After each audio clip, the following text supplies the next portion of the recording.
Okay, great. So we're live now. Welcome back to the Open Ag Learning Series. It's been quite a while since we've had a session, but everyone's kind of had busy winter, busy spring, and I think we covered a lot of different folks in this space early on. So there's fewer and fewer of us out there, but still great to get together every once in a while and have a conversation and record it, so folks can figure out what's going on. Again, my name's Dan, Dan Kane, of a bunch of different projects now, but soon to be at a PhD program at the Yale School of Forestry and Environmental Studies, doing work on soil science and agroecology.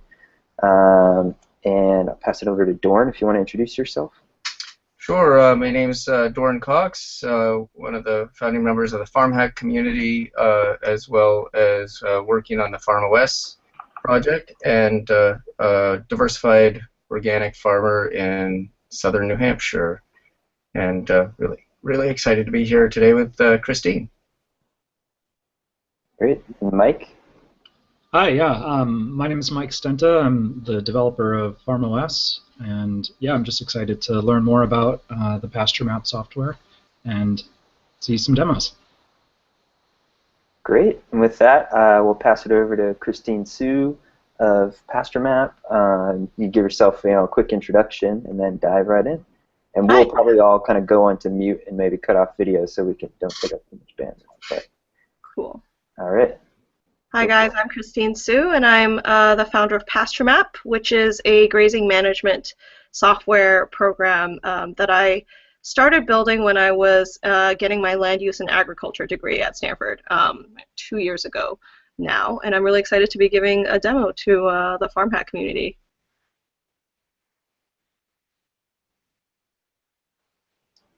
Great. Okay. If you want to just jump right in, go for it. Okay. All right, so a little bit about how this all got started. I mean, I think it's important for the community to know where my origins are. Right? So I grew up in California, and I have a lifelong struggle with food allergies. And that's what originally drove me to start shopping from farmers markets and getting to know my local farmers after reading Michael Pollan's Omnivore's Dilemma, like probably many of us. And so ever since college, I've been that obnoxious friend who's always talking about where your food comes from and trying to get everybody to eat more sustainably. And then I have a background in operations management, first in management consulting at McKinsey, and then I worked for a finance firm that invested in factories in Asia, and I was in Asia building operations dashboards for portfolio companies, while completely failing to find organic farms that were not going to make me break out in hives. So after a few years of that, I quit and came back to California and applied to business school and got a joint degree in business and land use and agriculture under the School of Earth Sciences at Stanford. And I wrote my essay on using my operations skill set to help small and medium family farms that are farming regeneratively. Actually didn't know the word regenerative then, but I knew that the guys who were doing organic and trying to farm in accordance with nature were onto something, and I wanted to help them because I saw that a lot of large commercial ag companies just help serve customers which are large farms, and I saw an opportunity there.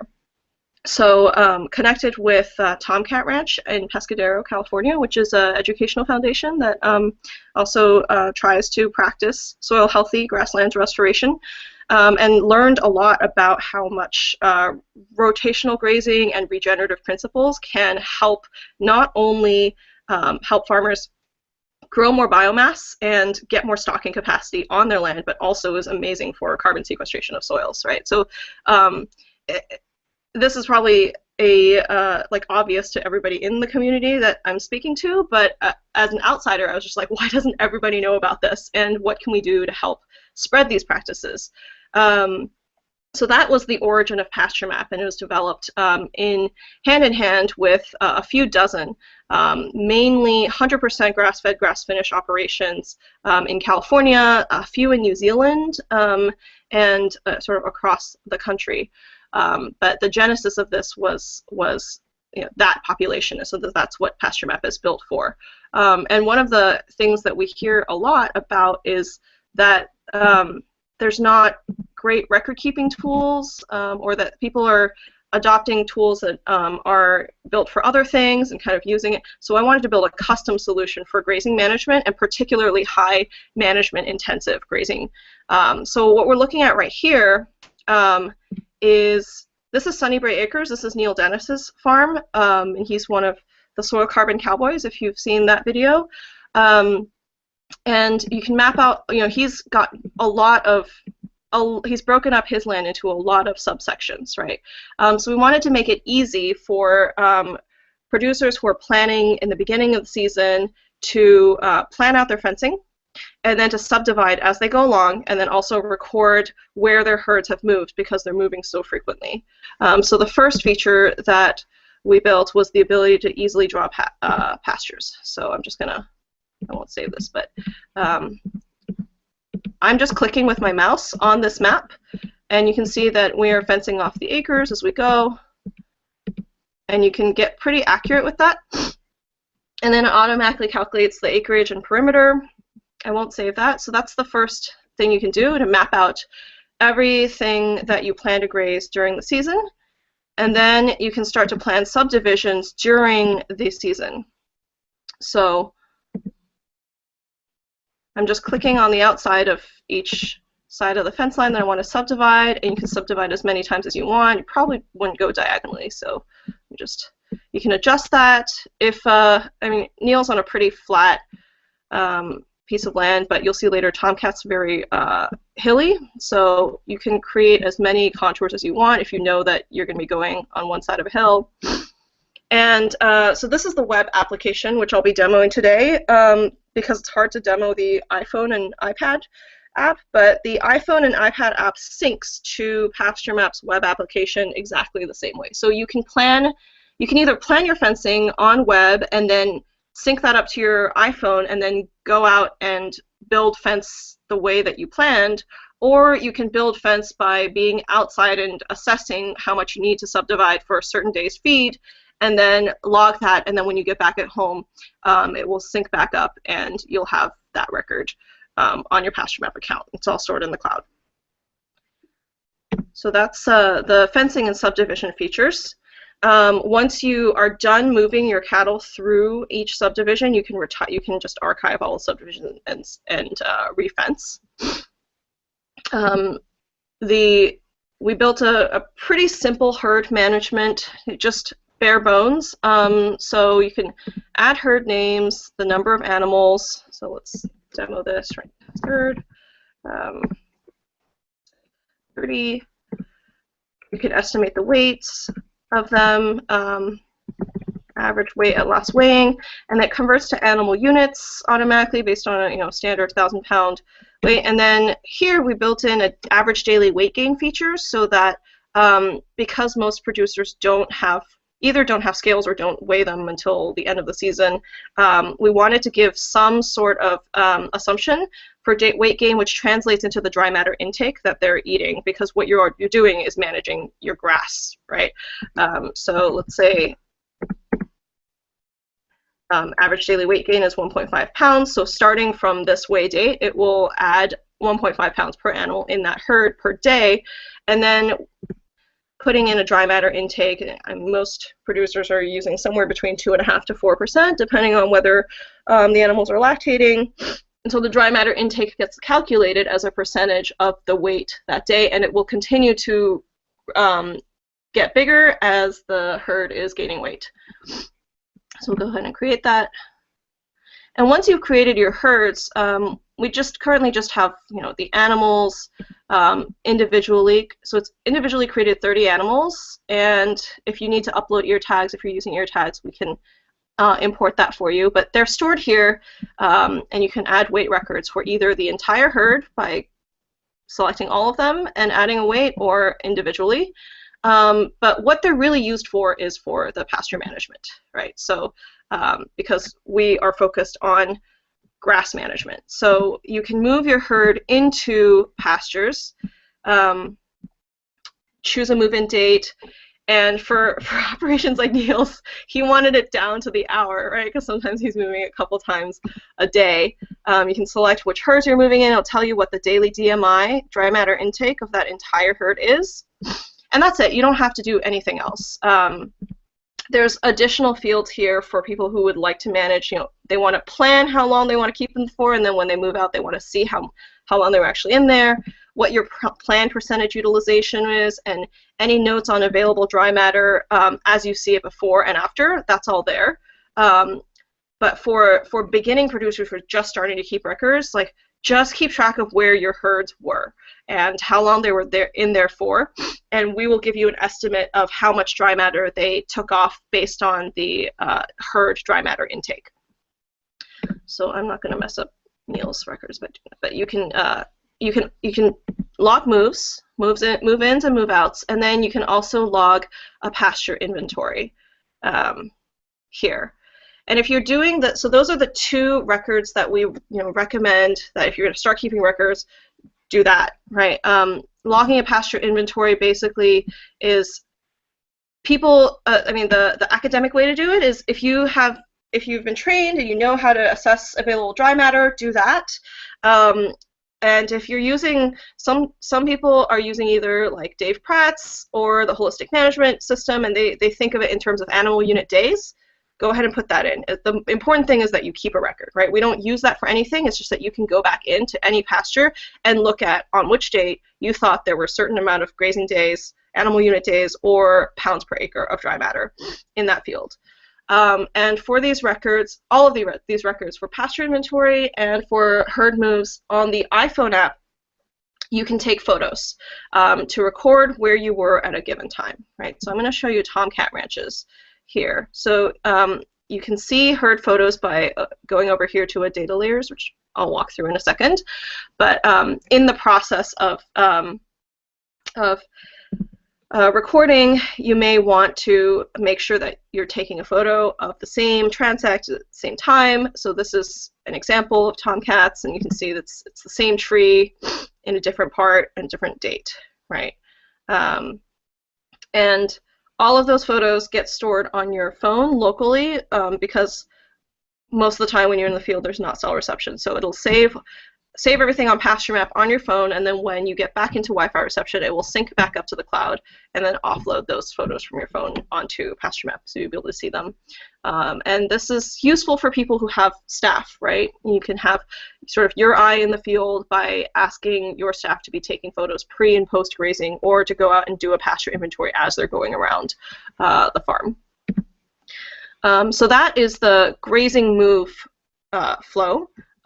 You can move into individual subdivisions instead of the whole field, and then we try to make the data inputs as simple as possible, and then we can do all sorts of cool things with it, right? So there are fields here that these are all automatically calculated that you don't have to do, right? All you do is put in the herds and what you've moved, and we will count from every move out how many recovery days it's been since you were last in there. So for example, for Sunnybrae Acres, we're currently looking at recovery days on the fields, and so that's how many days it's been since Neil's herd was last in that pasture.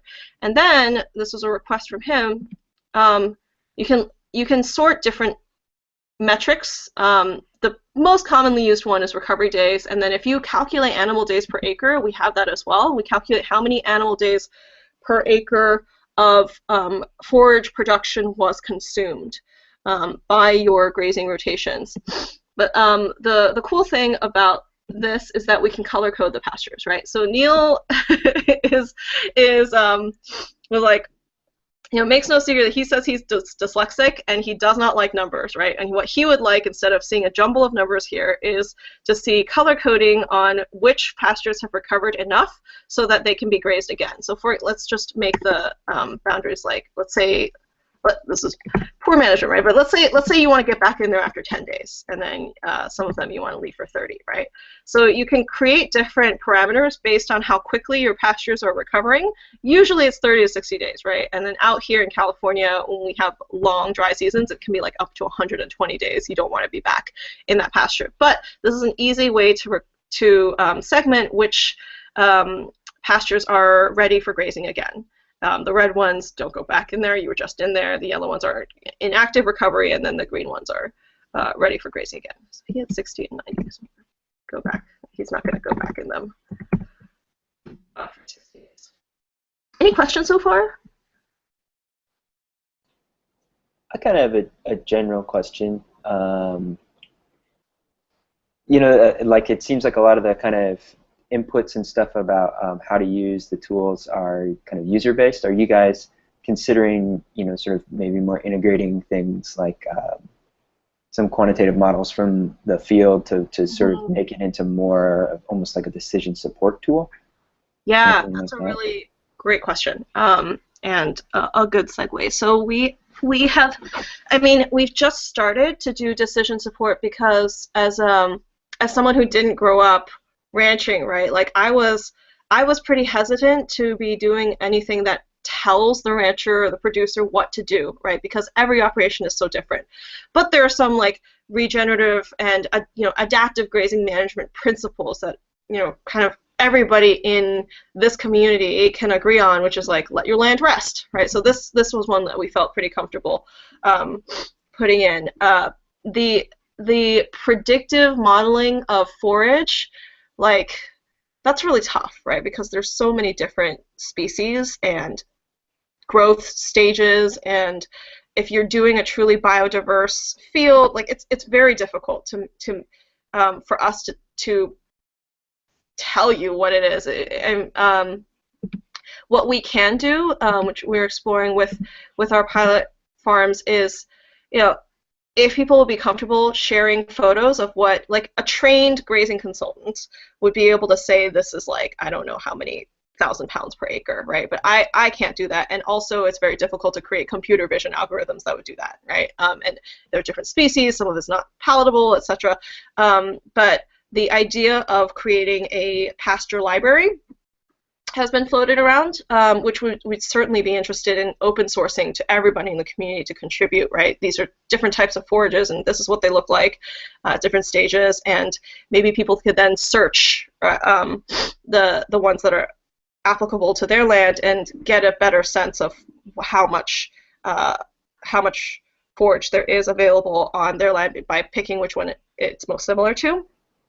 And then the other sort of technology data thing that we're experimenting with now is we're partnering with TerraVion, which is an aerial imaging provider. They fly Cessnas, so not drones. They fly like planes, 7,000 feet in the air, and they can cover something like 3 million acres in a day, and they're flying along the California coast, right? Because we realized that so this image behind it. For Tomcat, this is actually a flyover recently in either end of April or early May, because we realized that Google Maps and Mapbox, which is some of the available imaging out there, is dated for rural areas. A lot of it's like 5 or 7 years old, and it doesn't reflect the management. You can't see the fencing if people have put in fencing lately or done different things to their land. So we're working with them to see if we can get a good enough rate for producers to afford. They fly primarily here in California for, I think, wineries and other high value crops, and if they're nearby, then we can try to work out something. So the cool thing about them is they also have NDVI data at a pretty high resolution. It's much higher resolution than satellite imagery, which is 30 by 30, right? Yeah. And like this is like individual bushes we can compare to. Do you know what this resolution is offhand? Is what? Do you know what the resolution of their imagery is offhand? Is it? I want to say, like they said, like the size of a cowboy hat. Oh wow. Okay, so Yeah, 7 meter. it's in the centimeters. It's definitely sub 1 meter. Cool. Yeah. And they can just cover so much more acreage than drones. So I'm pretty excited about this. Have been talking to there's a GIS aerial for rangelands work group in the Bay Area with a bunch of land trusts and RCDs. We're exploring. They've piloted another subscription for this, and we're trying to. What I need help with is figuring out. NDVI is pretty standard, right? But like, how do we convert that to a useful forage measurement in pounds per acre? Because given that you still run into the same problems of having a whole bunch of different species. Yeah, I would imagine there's some folks out there doing that for certain. Yeah, I mean, I'm not as familiar with some of those details, but there's certainly ways to convert NDVI into NPP, night primary production, and things like that. So there's a lot of potential there. And then also, I mean, if there's going to be probably, hopefully, in the near future, aerial imagery is going to get a lot cheaper and higher resolution if things with drones become more common.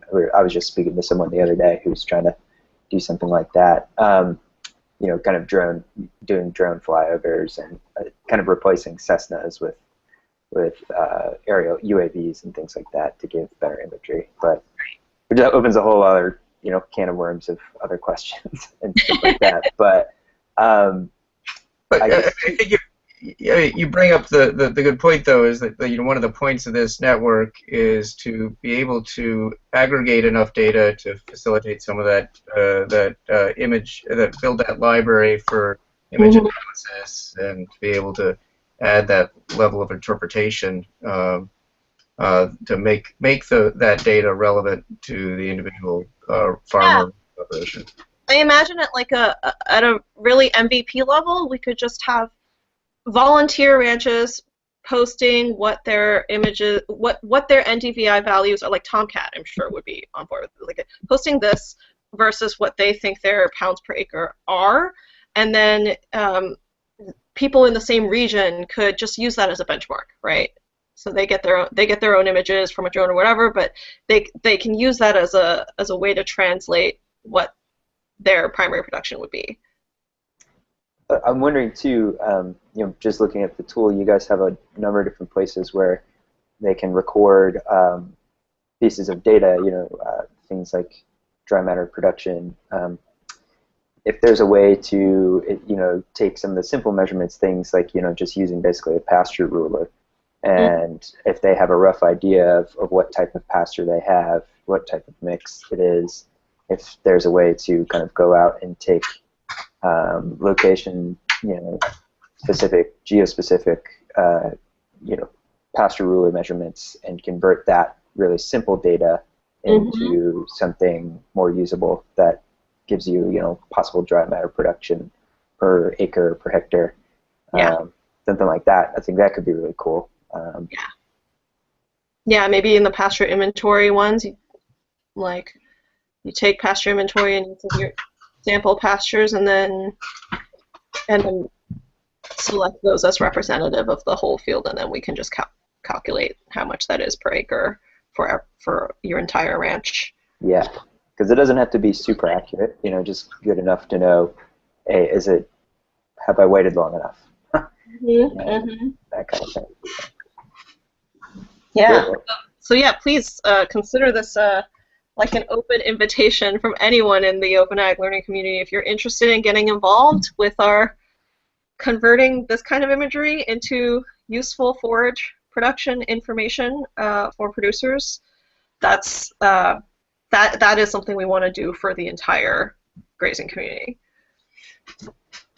Cool.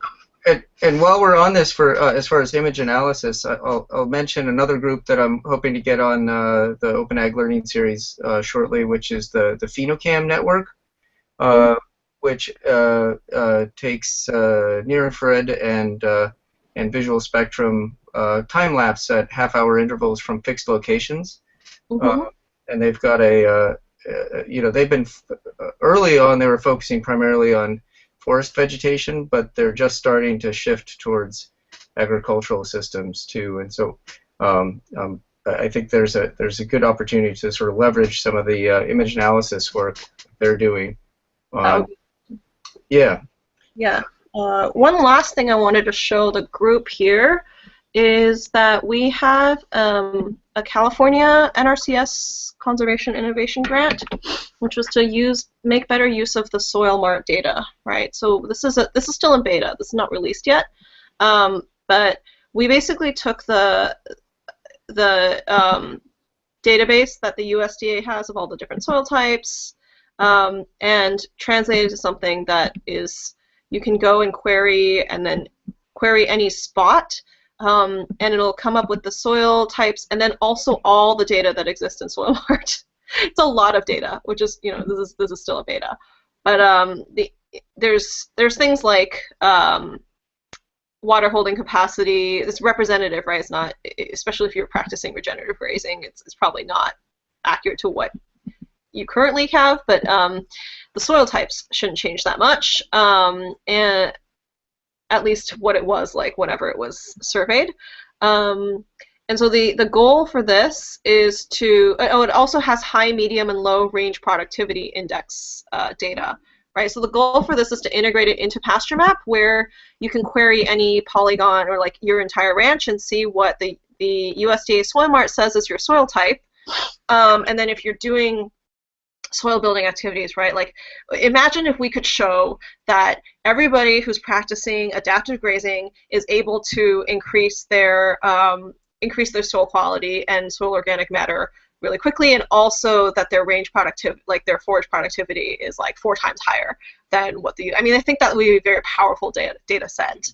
And then the other thing that to empower the community would be that I'd imagine new producers can go into like a web portal for Pasture Map and look up their own ranch like this, and then see other representative ranches who have similar soil types and climate. So pulling in rainfall is the next thing we're going to do. But the idea is to start to benchmark using independently third-party, like credible sources of data, and then layer on the management that individual producers are doing on their land to try to convert more people to adopting these practices.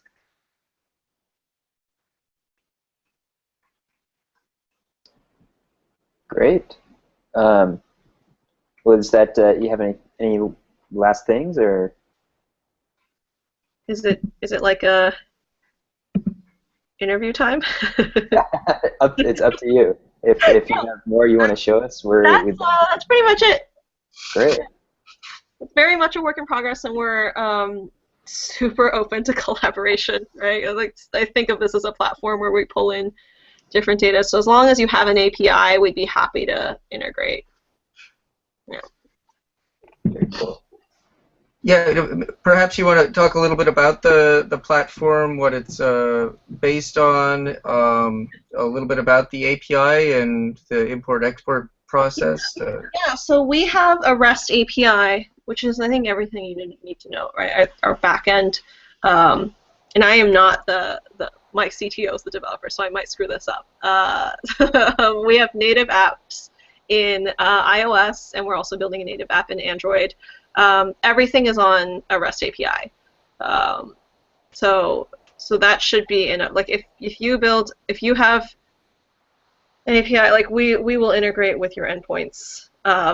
Like, so we've been talking to Sally Calhoun's doing something for Holistic Management International. She's doing like an open source, like using the HMI process.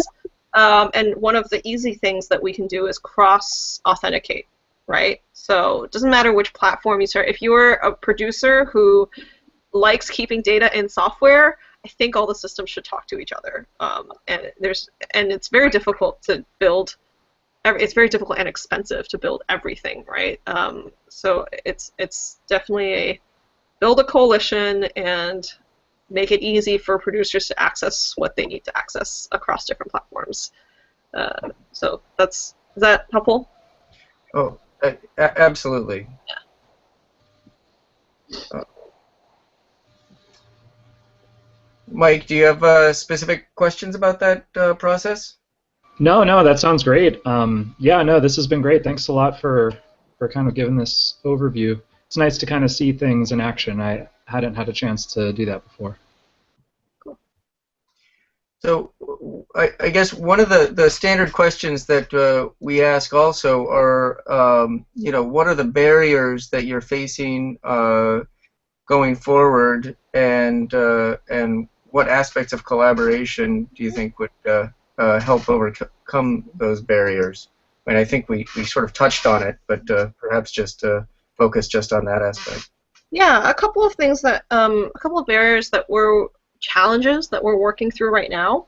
As you can see, like there's a lot of moving parts and there's a lot of data. It's not the most intuitive UI, so we just trying to simplify and making the tool as user-friendly as possible is something that we're working on each iteration. And then in terms of getting the word out to producers, it's interesting. Like we have a bunch of small producers who I'm very committed to serving. They tend to like drop out. Like the people who are most interested in using the software tend to be people who have like over 100 cattle in their herd and are already keeping records. So I like personally, it's a struggle to. Some people want like a ton, like the satellite stuff, right? They're like all into it and they want like 30 more metrics. And it's a challenge to like straddle, are we going to be building for people who are already data geeks like us, or are we trying to bring other people along by making things really simple and user-friendly?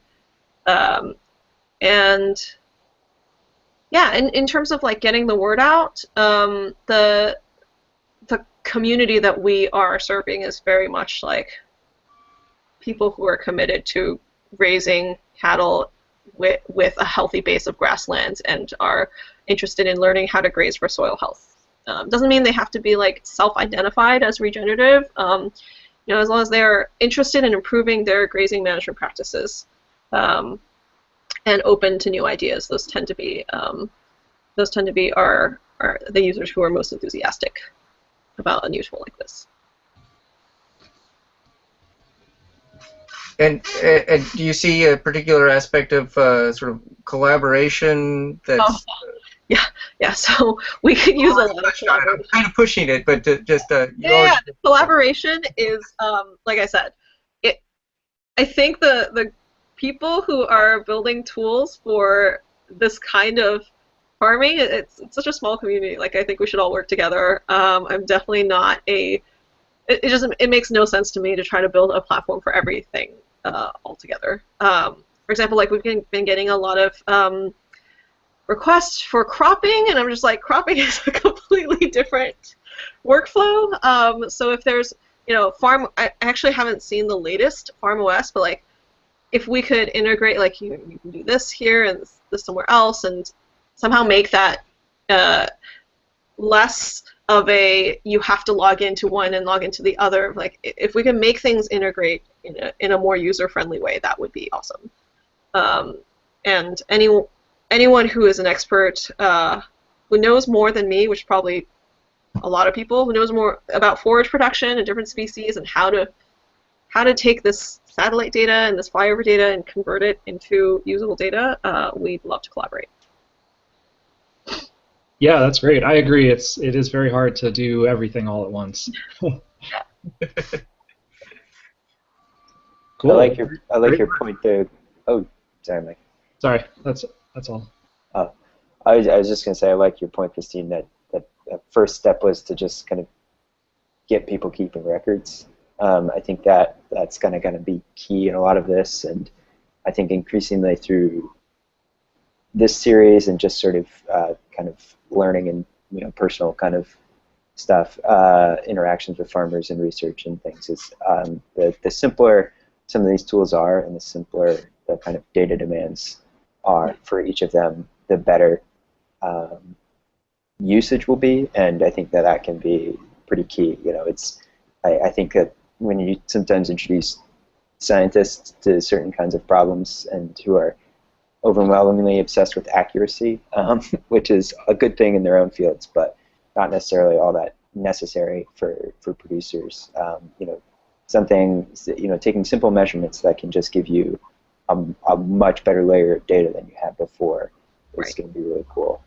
So I think, yeah, and that same thinking applies to how to build tools. Make them don't make it, with 100 drop downs where you have to kind of go through, and just to make one pasture takes you like 20 minutes.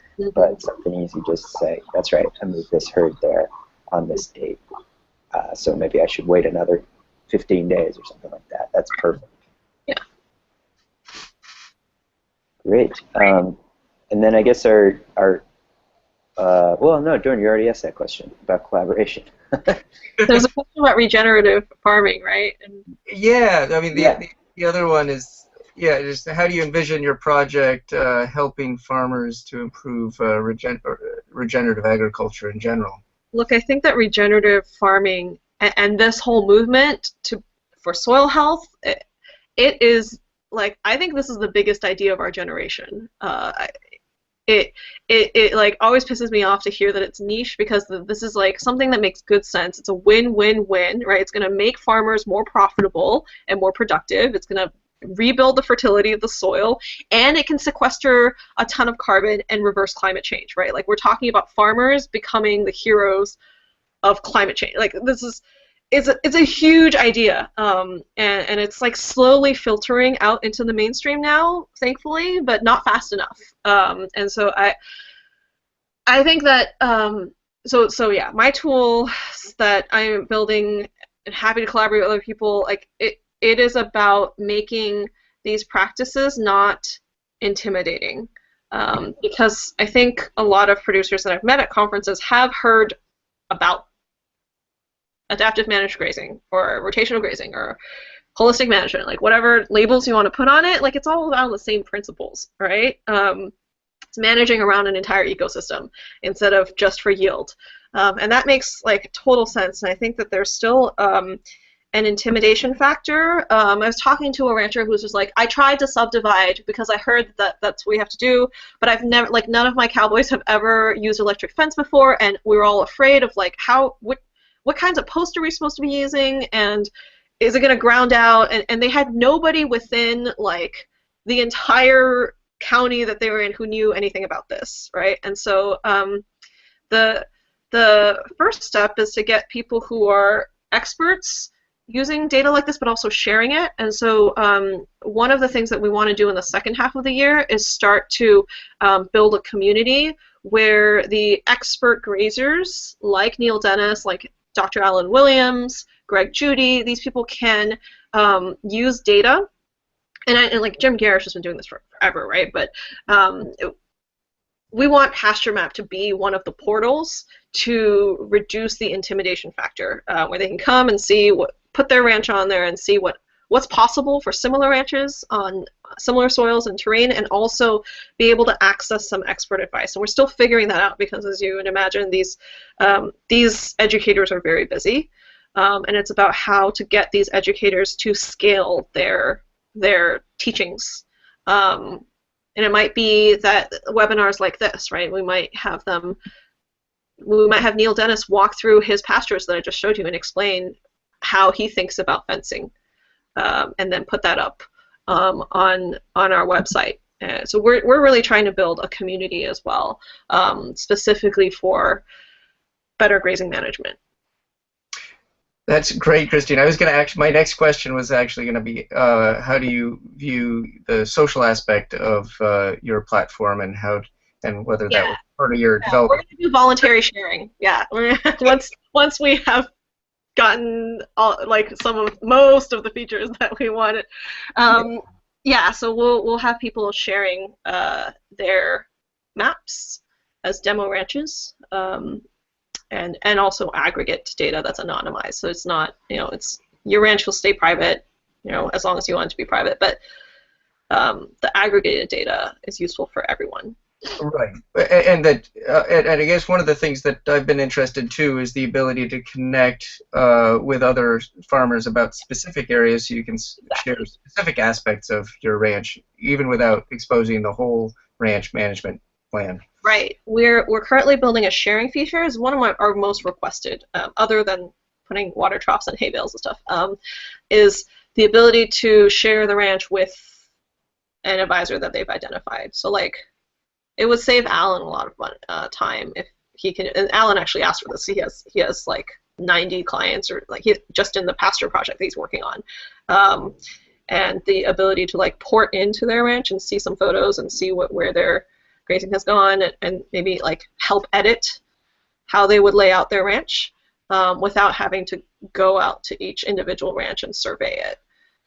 So I want to bring, because this series is also about sort of combining projects and facilitating sort of exchange of some of these concepts. I just ran across the Northeast Climate Hub is working on a farm scan 360 project to do VR tours of regenerative farms.